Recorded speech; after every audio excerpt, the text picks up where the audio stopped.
આસપાસના વિસ્તારમાં ભારે વરસાદ છે ત્યારે દ્વારકાના દ્રશ્યો જુઓ। આ તરફ દ્વારકા જિલ્લામાં ફરી જામ્યો છે વરસાદી માહોલ। ખંભાળિયા પંથકમાં તેજ પવન સાથે ધોધમાર વરસાદના પગલે ખંભાળિયાના મુખ્ય માર્ગો પર ભરાયા છે પાણી।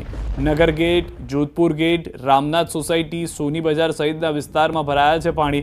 તો બીજી તરફ ખેતરોમાં પાણી ભરાતા ધરતીપુત્રની ચિંતામાં વધારો થયો છે। તો દ્વારકાના દ્રશ્યો છે। મોટાભાગના વિસ્તારો દ્વારકાના જળમગ્ન જોવા મળી રહ્યા છે। દ્વારકામાં પણ સવારથી મેઘરાજાએ બેટિંગ કરતા રાત થતા અનેક વિસ્તારોમાં ભારે વરસાદ જોવા મળી રહ્યો છે। ખંભાળિયા પંથકમાં તેજ પવન સાથે વરસાદ વરસી રહ્યો હોવાની જાણકારી છે। તો હાલમાં જે વરસાદી માહોલ જામ્યો છે તેને દ્વારકાને જાણે ડૂબાડી દીધું હોય તેવા દ્રશ્યો પણ જોવા મળી રહ્યા છે। કેટલાક વિસ્તારોમાં જળ કર્ફ્યુની પરિસ્થિતિનું નિર્માણ થઈ ગયું છે। લોકો અવરજવર કરવા માટે તૈયાર ન હોય તેવા પણ દ્રશ્યો જોવા મળી રહ્યા છે। નવસારીમાં પૂર્ણા નદી તેની ભયજનક સપાટીની નજીક પહોંચી ગઈ છે। હાલ નદીમાં પાણી ઉતર્યા પરંતુ નવસારીના નીચાણવાળા વિસ્તારોમાં હજુ પણ પાણી ભરાયેલા છે। નવસારીમાં પૂર્ણા નદી તેની ભયજનક સપાટીથી 1 ફૂટ નીચે એટલે કે 22 ફૂટે વહી રહી છે। શહેરના કાશીવાડી વિસ્તારમાં નદી બે કાંઠે થતા આ વિસ્તારમાં ઘૂંટણસમા પાણી ભરાયા છે।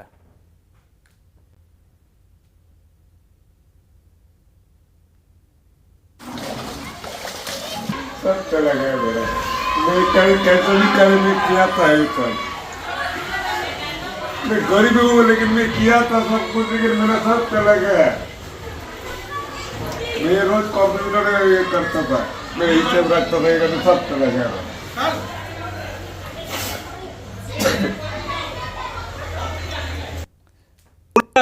જ્યારે પોતાનું રૌદ્ર સ્વરૂપ ધારણ કર્યું, લોકોના હાલ જે સ્થાનિકો છે બેહાલ થઈ ચૂક્યા છે। પૂર્ણા નદીના પાણી જાણે નીચાણવાળા વિસ્તારોમાં નદીએ લોકમાતાએ પોતાનો રસ્તો બદલી નાખ્યો, નદીનો વહેણ બદલી નાખ્યો, એમ લોકોના ઘરોમાં પાણી આવી જતા લોકો હાલ પરિસ્થિતિ એવી થઈ ગઈ છે કે રડી રહ્યા છે અને હવે કઈ રીતના પાછા ઊભા થશો એ વ્યથા ચાલી રહ્યા છે। આ લોકોને પાસે મદદ પહોંચવી જોઈએ। ખાયા कि नहीं खाया? खाया नहीं, खाना कुछ खाया नहीं। मेरे जो पैसा था ताकिया के नीचे था, सब पानी के अंदर चले गया।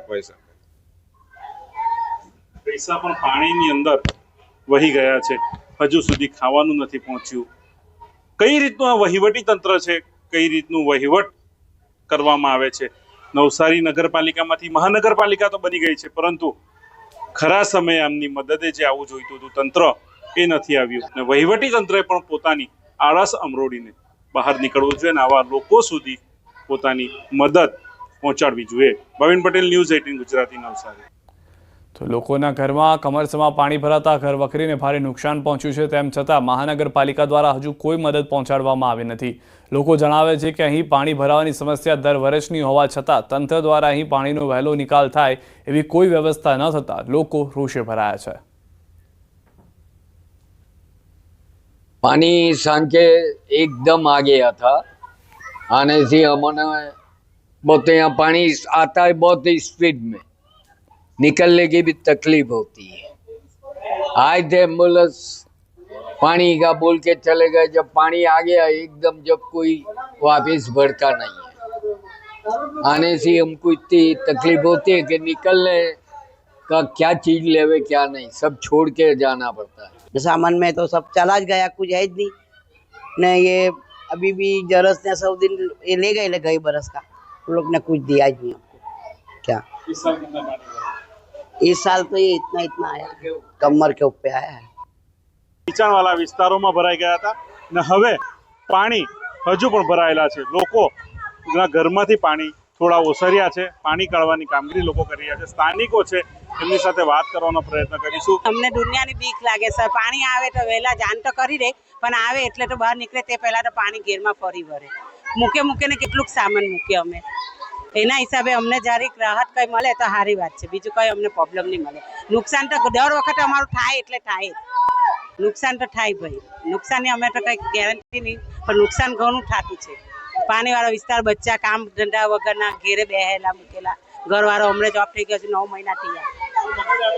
મદદ કોઈ વાર આવી જાય તો આવે તો અગાડીથી જ ચાલ્યું જાય। આ પાણીવાળા વિસ્તારમાં તો વહેલું આવે જ નહીં। કે પાણી ઓસર્યા બાદ આરોગ્ય વિભાગ પણ કામે લાગે, વહીવટી તંત્ર પણ કામે લાગે, જેથી કરીને કોઈ રોગચાળો ન ફેલાય અને લોકોને ફરી પૂરના પાણી ઓસર્યા બાદ રાહત મળે।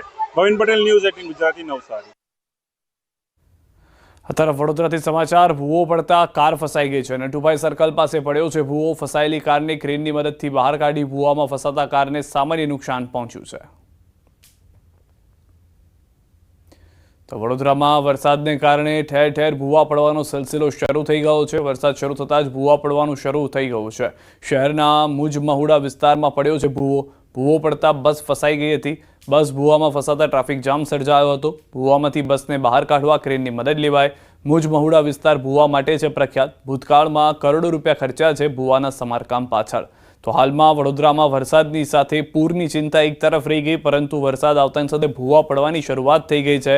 નાના મોટા વાહનો નહીં, આખી બસ ફસાઈ જાય તેટલા ભૂવા મોટા સાઇઝના જોવા મળી રહ્યા છે. આ બે દ્રશ્યો વડોદરાના છે. એક તરફ લક્ઝુરિયસ ગાડી કે જે ભૂવામાં પડી અને ફસાઈ ગઈ હતી અને એસયુવી ગાડીને ફસાવી જવાને કારણે હાલાકી થઈ હતી. બીજી તરફ આખી બસ જે છે તે આ ભૂવામાં ફસાઈ ગયેલી જોવા મળી રહી છે. વડોદરામાં વરસાદ આવતાની સાથે વડોદરાની જનતાને પૂરની ચિંતા થતી હોય છે, પરંતુ આ વખતે વીએમસી તરફથી એક નવી સ્કીમ આપવામાં આવી છે કે પૂરની ચિંતા કરવાની જરૂર નથી, ભૂવાની ચિંતા કરવાની શરૂ કરો. વધુ માહિતી ન્યૂઝ 18 સંવાદદાતા હાર્દિક પાસેથી મેળવીશું. હાર્દિક, જે રીતે વડોદરાની પરિસ્થિતિ જોવા મળી રહી છે, જે રીતના દાવાઓ કરવામાં આવ્યા હતા, બધા કાગળ ઉપર રહી ગયા છે જે ભૂવાઓ જોવા મળી રહ્યા